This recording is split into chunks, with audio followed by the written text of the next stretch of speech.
Those kind of people love when you say I love you. Just help them to carry their bag, help them to wash their car, help them to they will love you like they will love you die. The love go choke. Anyway, yeah.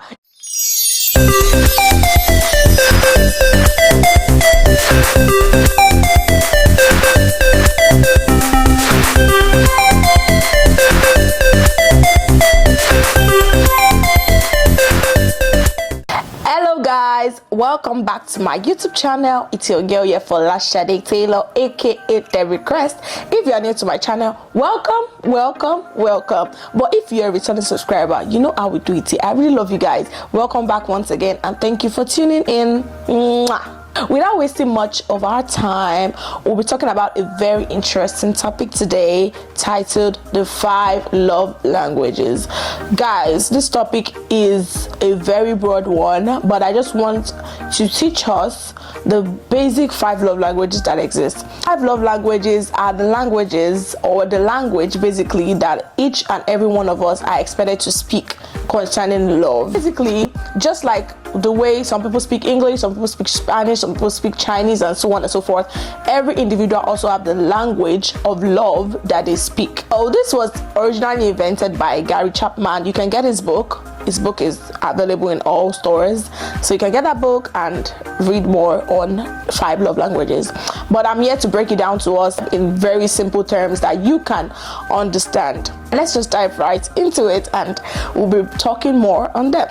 So there are 5 basic love languages: the words of affirmation, quality time, receiving gifts of service, and physical touch. So we'll be taking the first one, which is the words of affirmation. Now, very simple, just as the word implies, words of affirmation. This language uses words to affirm the other person. This particular person who speaks this language appreciates it when the person is being appreciated.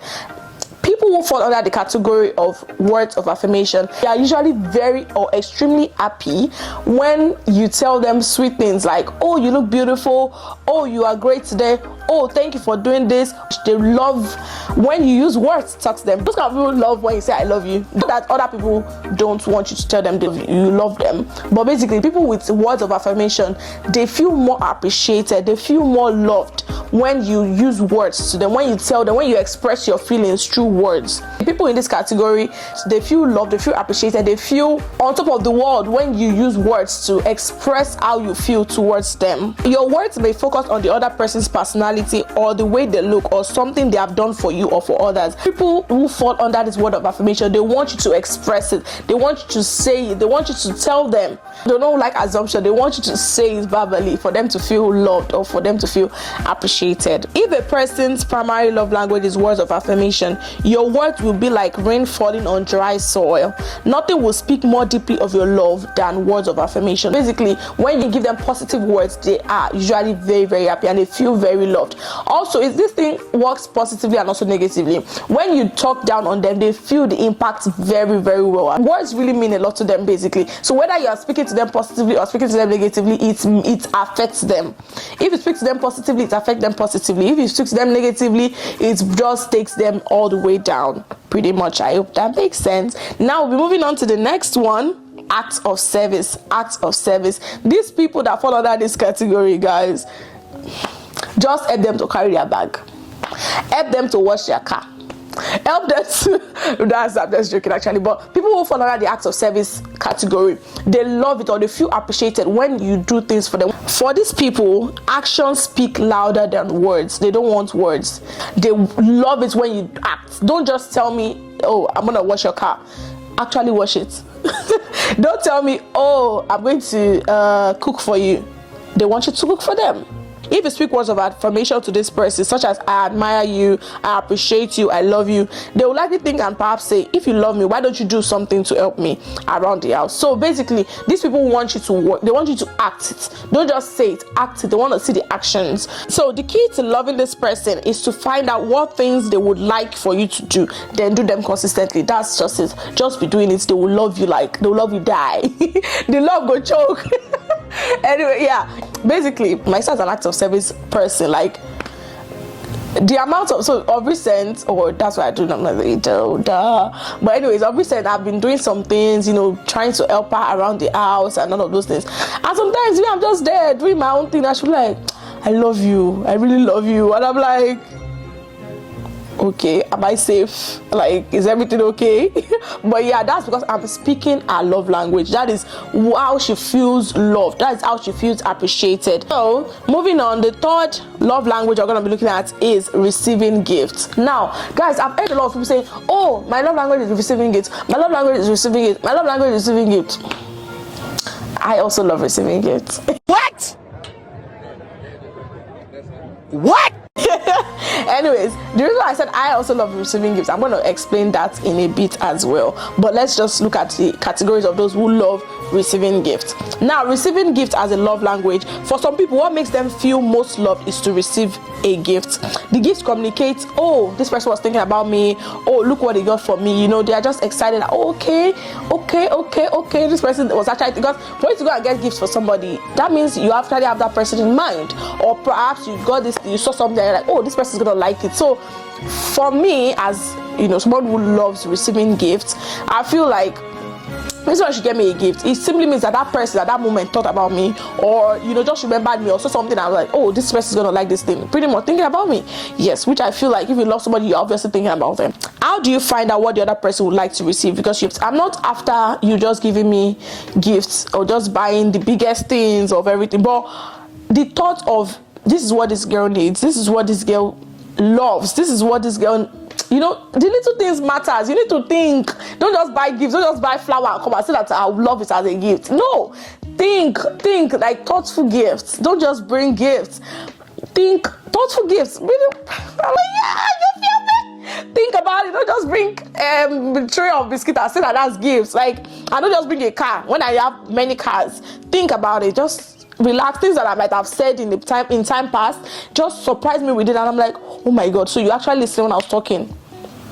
Wisdom. Don't just give gifts randomly. Think about it. Think about the gifts before you give them. All right, next, moving on, quality time. Now, quality time is giving the other person your undivided attention. It is not sitting in the same room and watching TV. Yes, this is my second love language. My two love languages are quality time and receiving gifts. You cannot tell me that you're spending time with me and you're on your phone when we are sitting in the same space. Nope. You cannot tell me that you're spending time with me and we are together and you're watching TV. No. Okay, so I used to have this crush then in school. I used to love his smell. Like, just sitting beside the person, I just be perceiving his fragrance. Like, it's heaven to me. Not okay, it's not heaven to me, but it's like, it's giving. I love that kind of feeling. So when I'm spending time with somebody that I love, or spending quality time with somebody that I love, we are talking, we are making plans, we are doing things together. Like, okay, these are the things that are fun to me. You are spending time with me and we are doing those things together, even though you don't like them. Like, you not liking them and deciding to spend time with me to do those things, like, it just speaks love to me, pretty much. The time says, I'm doing this because I want to be with you. That is it. Like, you are there because you want to be there, not that you are there because, oh, I just want to be there because I'm in a relationship with this person. No, quality time means you are there, you are spending time with the person, you are conversing with the person, you are just together, pretty much. You feel me? Now, the last but not the least is physical touch. We have long known the emotional power of physical touch. Research indicates that babies who are touched and cuddled fare better emotionally than babies who spend long periods of time without physical touch. Every culture has appropriate and inappropriate touches between members of the opposite sex. Appropriate touch is loving. Inappropriate touch is demeaning. To the person whose primary love language is physical touch, nothing speaks more deeply than appropriate touch. Now, this is very, very crucial. This is very, very tricky. A lot of people, some people say they are physical. Guys, many men out there say that their love language is physical touch. Most times they don't even know the meaning of that physical touch. Physical touch is not just about sex. It's not just about, oh, touch me, spark your butt. Or it's more than that. Physical touch is usually an emotional connection, not just harassment. People whose love language are physical touch, they love, probably, okay, we're walking on the road, you hold my hands, or I'm sad, you give me a hug. Let me tell you the difference between quality time now, relation to quality time. Quality time, you guys can just be seated together and be talking without any touching. But for physical touch, people who love physical touch, or people will see physical touch as their love language. When they are seated with their partner, perhaps they are talking, they want to probably lay on his laps or just, hold hands together. You understand? So that's physical touch as a love language. Now, I know most people have a question, how do I know my love language? How do I find out my love language? Now, let me go back to the physical languages. If this is your language, you hear that language and you speak the language. That simply means that for love language as well, the language that you want to receive is also the language that you most likely speak. You cannot tell me that your love language is receiving gifts and you don't give people gifts. That is a no-no. You can't tell me your love language is quality time, or you love receiving quality time and you don't like to spend time with your loved ones. That's a no-no. So basically, most times, your love language is the language that you speak. That's number one way to find out your love language. You have to sit back and look at, how do you tell people, how do you show love to people? Do you help them out? Acts of service? Are you the type to send text messages or love messages or chat up your friends when you haven't heard from them in a while? Then word of affirmation. Are you the type to organize parties, organize stuff for you guys to just sit together, have movie nights, spend time together? Quality time. Are you the type that always loves when people gives you a hug when you're down, or wants to touch you, to give you that warmth, then physical touch, right? Then that way you'll be able to decipher, or you'll be able to know which love language you speak that best suits you. Speak more than one love language, but there's usually one that tops it all. Now that brings me to you going online now. Just Google 5 love languages quiz test. You can also do the test to know which one tops it in all the lists. Another way to know your love language is number 2. What do you complain the most about? Perhaps you're in a relationship or you are with your friends, but there's something that you always complain about. Maybe, this person doesn't even like to help me, this person is not always talking to me. You say, your partner doesn't help you do the dishes, your partner doesn't assist you in the house. Then probably act of service is your love language. You could be, my partner doesn't get me gifts, my partner doesn't even think about me on special occasions. Then receiving gifts could be your love language. So what you complain about the most, check into it and see. That could also be a way to find out your love language. Now the third one is, what do you mostly request often? That's the third way to find out your love language. What do you always request more often? Do you request for gifts? Do you request for your partner to help you? Do you request for your partner to send you love messages or to chat you more often? After knowing your love language, one other thing you need to learn is your partner's love language. The essence of learning your love language is for you to know your love language and be able to say it to people when they ask, what's your love language? And be able to express yourself that, okay, this is how I express, how I want to be loved. For example, my love language is quality time or receiving gifts. Now I could be with a partner that loves words of affirmation or words of affirmation and act of service. Now this is not the time for me to start speaking my own love language. I could speak my love language once in a while, but then I must focus on speaking the love language of my partner, right? Because relationship or love is all about 100%. The man puts in 100%, you put in 100%. Now you as a lady, or let me use myself as an example. Quality time and receiving gifts is my love language. That of my partner is act of service and words of affirmation.